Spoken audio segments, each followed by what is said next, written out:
In today's video, I'm going to teach you how to effectively use time tracking in Asana. If you find this useful, consider subscribing and liking the video. Time tracking can be an indispensable tool for managing your projects efficiently, ensuring that you allocate your time wisely and capturing valuable insights about how much time tasks are consuming. So let's get started. First, the very first step is to log into your Asana account. Once you're in, navigate to the specific project where you want to enable time tracking. This is crucial because you'll be setting up time tracking features specifically for this project.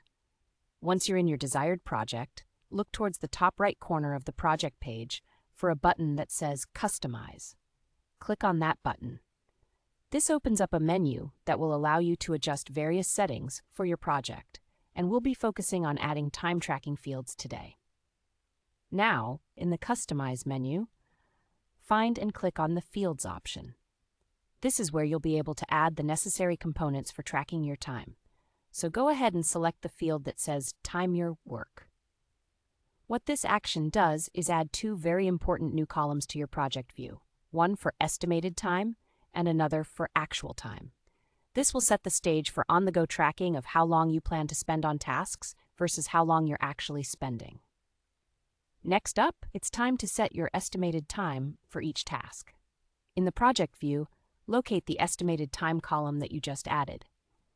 You can click directly into each task and type in your expected duration. This step is incredibly beneficial because it helps you visualize your project timeline and manage your workload more effectively. Now that you have your estimated time set, it's time to log your actual time.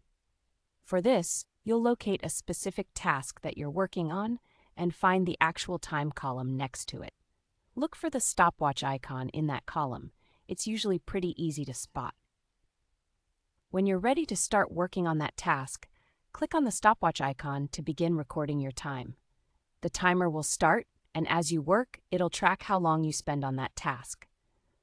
This feature is really handy because it gives you accurate data regarding your time investment. You can keep the timer running while you work, and when you're finished, don't forget to stop it. This way, you get a true reflection of how long that task really took you compared to your original estimate. As you integrate time tracking into your routine, you'll begin to see patterns in your workflow, and that can lead to better project planning in the future. You'll be in a great position to adjust your estimates based on real data and enhance the productivity of your team. And there you have it. That's how you enable and utilize time tracking in Asana. This powerful feature enables you to monitor your time effectively, helping you optimize your workflow for the tasks you manage. Thanks for tuning in. If you found this information helpful, don't forget to give the video a thumbs up and subscribe for more great tips on productivity tools. Happy project managing!